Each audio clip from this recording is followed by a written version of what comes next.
Halo sahabat anti hoax, balik lagi di BTS atau Bincang Tangkal Hoax episode ke-13 bersama saya Ani dari Komisariat Mafindo Universitas Airlangga sebagai host BTS episode kali ini. Nah, bagi yang belum tahu, konten BTS sendiri merupakan bagian dari program media, yakni program yang dilaksanakan Mafindo bersama mitra lainnya untuk mewujudkan ekosistem informasi cyber yang aman. Nah, pada episode kali ini, kita akan membahas tentang penanganan hoax oleh pemerintah daerah, studi kasusnya Jawa Barat Sabu Bersih Hoax. Nah, berkaitan dengan tema ini, kita sudah ditemani oleh Mas Alfianto Justinova, selaku Ketua dari Jabar Cyber Hoax. Selamat siang, Mas Alfian. Selamat siang, Mbak Ani. Oke, gimana kabarnya, Mas? Alhamdulillah, sehat-sehat. Oke.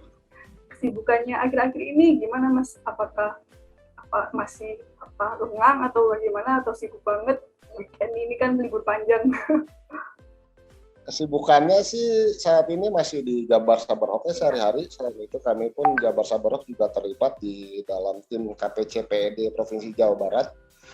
Jadi kami ditugaskan di divisi promosi kesehatan untuk menanggulangi atau menangani isu-isu hoax seputar vaksin COVID-19. Jadi kita menyukseskan program vaksinasi di Provinsi Jawa Barat. Ya, selain itu kegiatan lainnya ya mungkin semacam kayak gini lah, talk show, webinar, ada penelitian-penelitian dari kampus-kampus terkait Jabar Cyber Hoax gitu, Mbak. Jadi JSH ini juga kerjasama sama Kominfo Jabar ya, Mas? Ya betul, kami ini berada di bawah naungan Diskominfo Provinsi Jawa Barat. Jadi kita ya sebuah unit kerja di bawah naungan Diskominfo. Nah ini buat aku kepo nih, mau kepo lebih lanjut tentang latar belakang JSH ini sebenarnya bagaimana, Mas, latar belakang terbentuknya JSH ini? Jadi latar belakang dibentuknya itu adalah karena tren penggunaan internet oleh masyarakat modern itu sekarang sudah menjadi kebutuhan primer lah di kehidupan masyarakat, sehingga akhirnya secara perlahan itu membentuk pola-pola interaksi masyarakat yang cenderung kekinian. Kita sebut istilahnya itu adalah pop culture. Kemudian seperti kita ketahui jumlah penduduk masyarakat Jawa Barat ada sekitar 49,94 juta jiwa dan 70%-nya itu adalah pengguna internet aktif berdasarkan data ABCI di tahun 2020. Itu sekitar 35,1 jiwa. Nah, kemudian euforia pop culture ini pada satu sisi itu menimbulkan permasalahan baru. Salah satunya masifnya penyebaran atau peredaran berita yang keliru atau hoax, sehingga dapat mengganggu tatanan kehidupan sosial masyarakat. Sehingga akhirnya saat itu Bapak Gubernur Jawa Barat Ridwan Kamil melakukan 3 pendekatan penting untuk mengantisipasi penyebaran hoax di masyarakat, yaitu melalui pendekatan kelembagaan, teknologi, dan literasi. Nah, akhirnya secara kelembagaannya adalah melalui Jabar Cyber Hoax dibentuknya. Kemudian tugas kami di situ diamanahi adalah untuk melakukan tindakan verifikasi informasi atau rumor yang beredar di tengah masyarakat. Jadi tugas utamanya sih mengklarifikasi hoax yang beredar di media sosial lah ya. Selain rutinitas itu kami juga melakukan edukasi ke masyarakat Jawa Barat baik secara online maupun offline dalam bentuk sosialisasi, workshop dan lain-lain. Jadi core utama dari latar belakangnya JSH dibentuk ini itu ya memberantas hoax di Jawa Barat, dan selain itu juga melakukan literasi digital kepada masyarakat luas di Jawa Barat ini ya, Mas? Ya betul, kami tugas core utamanya adalah mengklarifikasi isu-isu hoax yang beredar, baik itu berada di Jawa Barat ataupun terkait ke Jawa Baratan atau yang menyebar di Jawa Barat lah, hoax-hoaxnya sama. Selain itu juga kami melakukan edukasi ke masyarakat untuk minimal mengenalkan cara melakukan cek fakta mandiri atau mengenali jenis-jenis hoax. Gitu. Kalau JSH sendiri kan berarti ada pusatnya ya, Mas, pusatnya di Jawa Barat sendiri. Kalau kabupaten per kabupaten per kota itu berarti ada sendiri cabang-cabangnya JSH. Jadi per tanggal 21 Desember kemarin kami mulai melaunching atau membentuk program replikasi Jabar Cyber Hoax. Saat itu baru ada 7 kabupaten kota Nah, kita ambil baru 7 karena sesuai dengan tanggal ulang tahun JSA yaitu 7 Desember, jadi kita tentukan di 7. Tadinya sebenarnya mau tanggal 7 sih launchingnya, Oh iya. cuman karena saat itu Pak Gubernur berhalangan, jadi akhirnya mundur ke tanggal 21. Nah, targetnya itu hingga tahun 2023 itu ada seluruh kabupaten kota itu akan melakukan replikasi Jabar Cyberhawk. Kita akan direplikasi di 27 kabupaten kota di Provinsi Jawa Barat. 3 Maret ya, tahun ini. Ya, di tahun ini sih targetnya baru 10, tambah 10 lah. Di tahun 2022. 7 itu kabupaten kota yang terdiri dari apa itu, Mas? 7 kota apa di Jawa Barat?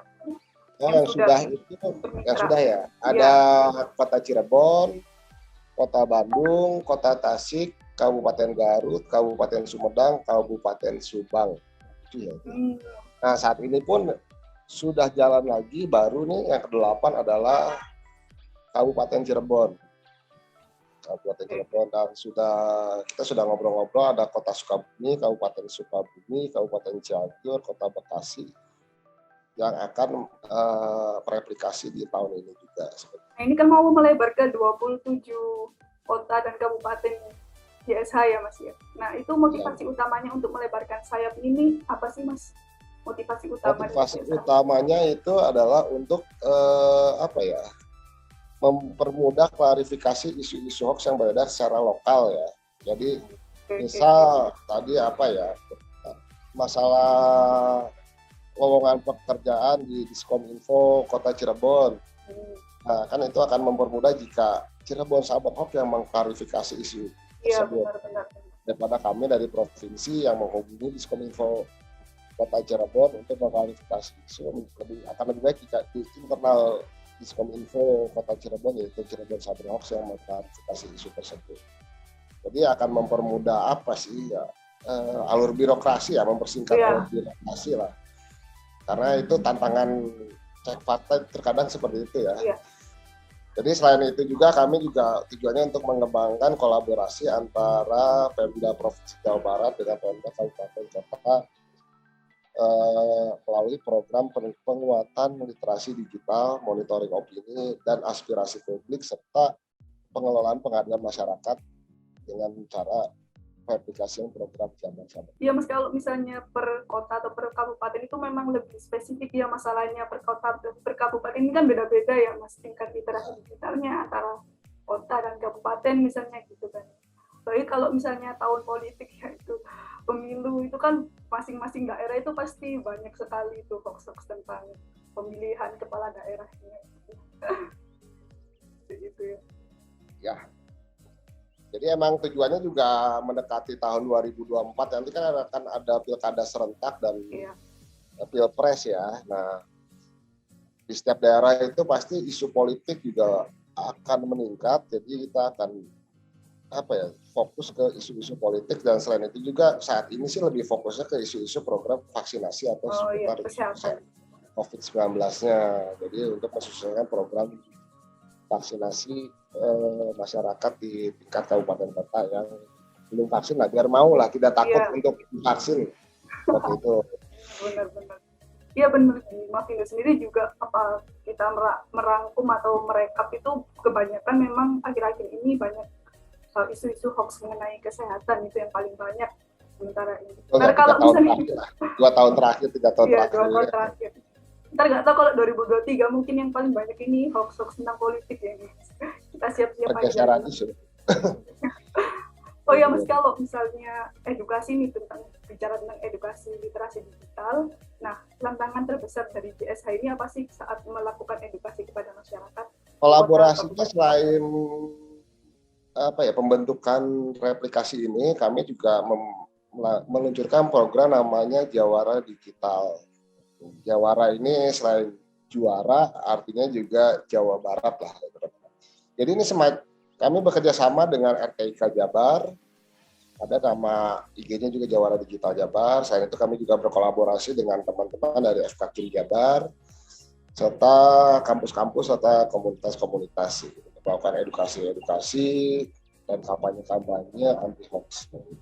Tantangannya itu apa, Mas, ketika melakukan literasi digital kepada masyarakat luas? Dari yang paling bawah nih sampai ke misalnya pejabat gitu, pejabat pemerintah itu kan juga sering menerima hoax-hoax tentang mereka ya, instansi pemerintah khususnya.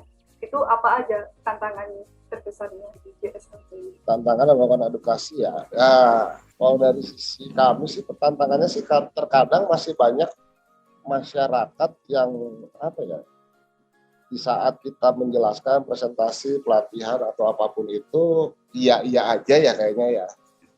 Paham tapi kayak masuk kuping kiri keluar kuping kanan gitu.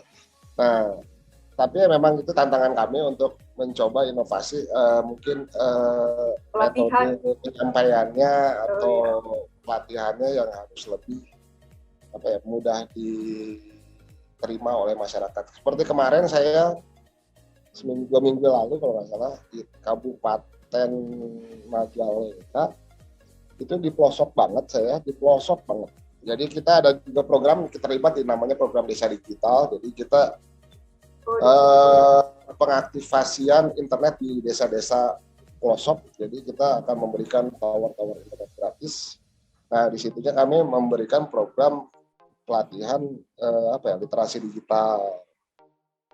Nah saat program pelatihan itu kan masyarakat fokusnya malah ke infrastruktur internet dan teknis lah, bukan permasalahan masih itu hoax, bagaimana cara menangkal hoax, seperti itu sih.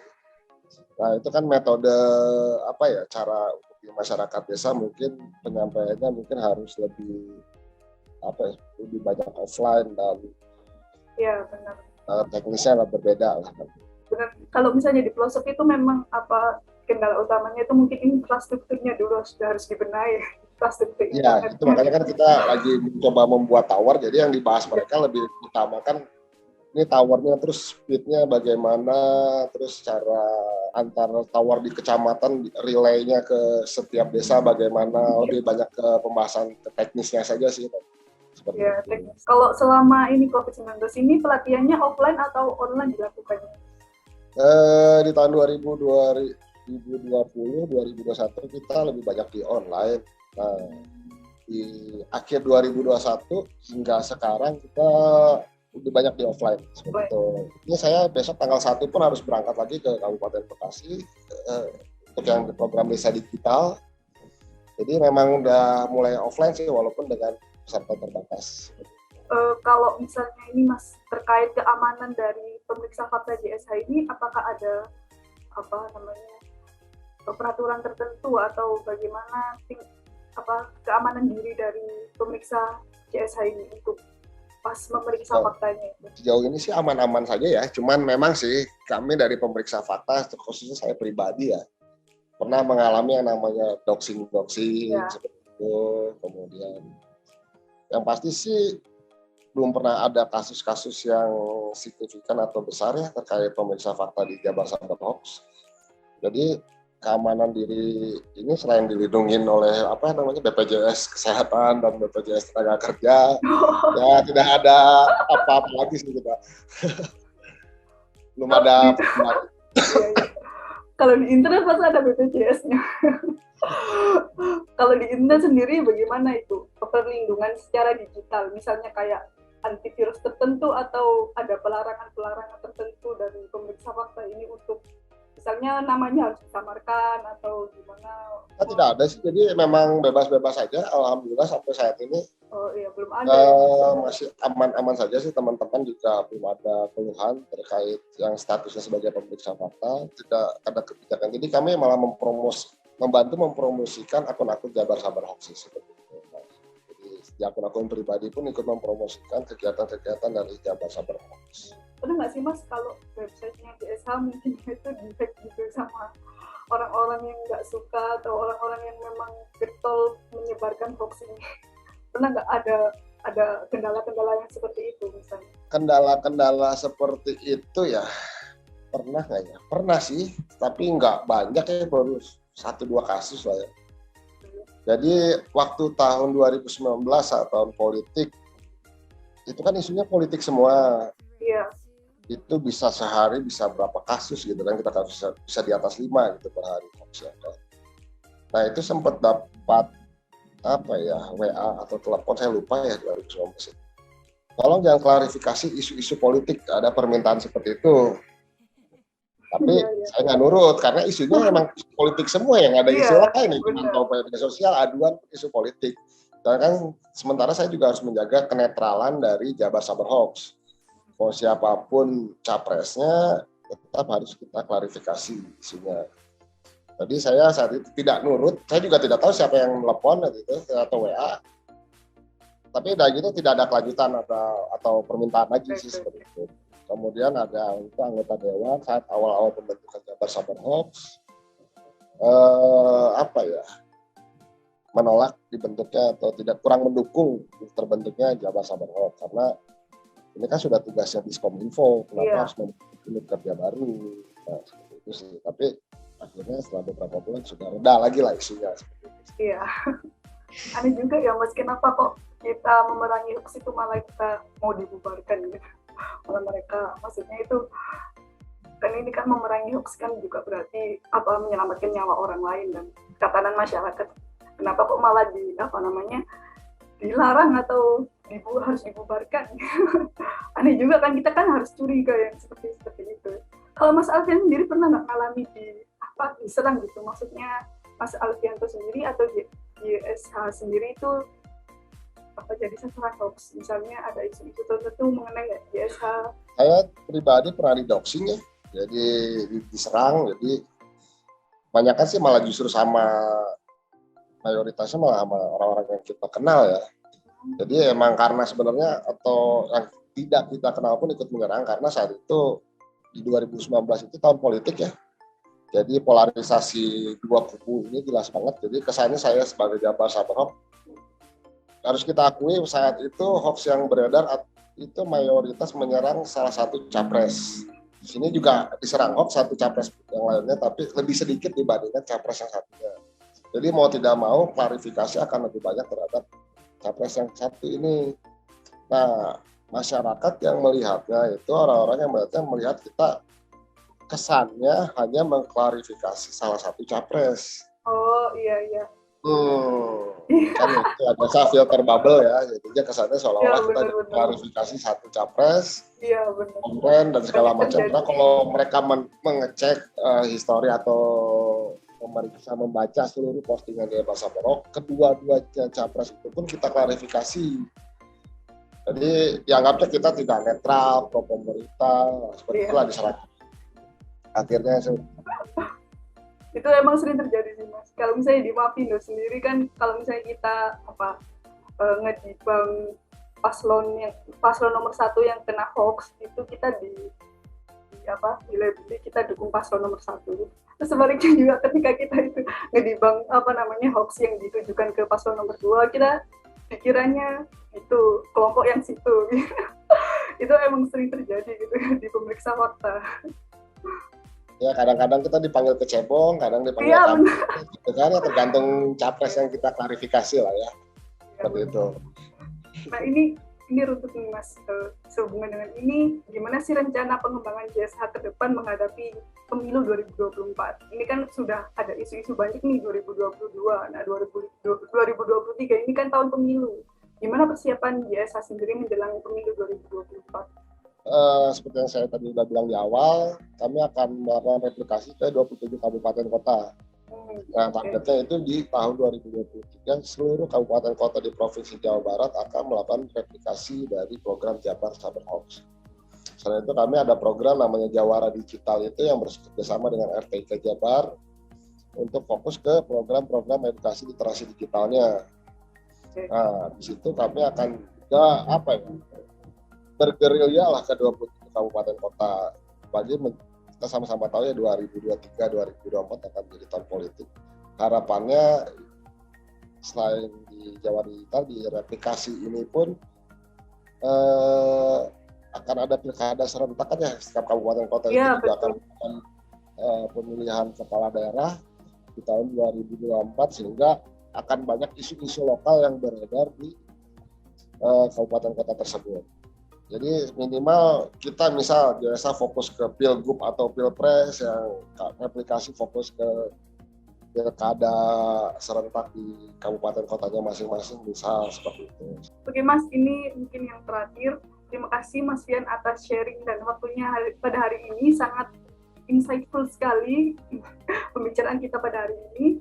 Nah, mungkin segini saja. Semoga bahasan kita kali ini juga dapat menambah wawasan bagi para sahabat anti-hoax akan pentingnya meningkatkan literasi diri agar tidak mudah terpapar oleh hoax. Nah, untuk kalian juga bisa komen di bawah tentang pendapat atau tanggapan terkait konten BTS pada episode kali ini, dan juga konten-konten seperti apa sih yang akan seru yang akan kita bahas di episode selanjutnya. Jangan lupa subscribe YouTube Mavindo untuk konten edukatif yang seru dan yang lainnya ya. Yang ini saya Ani dan Mas Fian pamit undur diri dulu. Sampai jumpa di episode BTS yang selanjutnya. Terima kasih.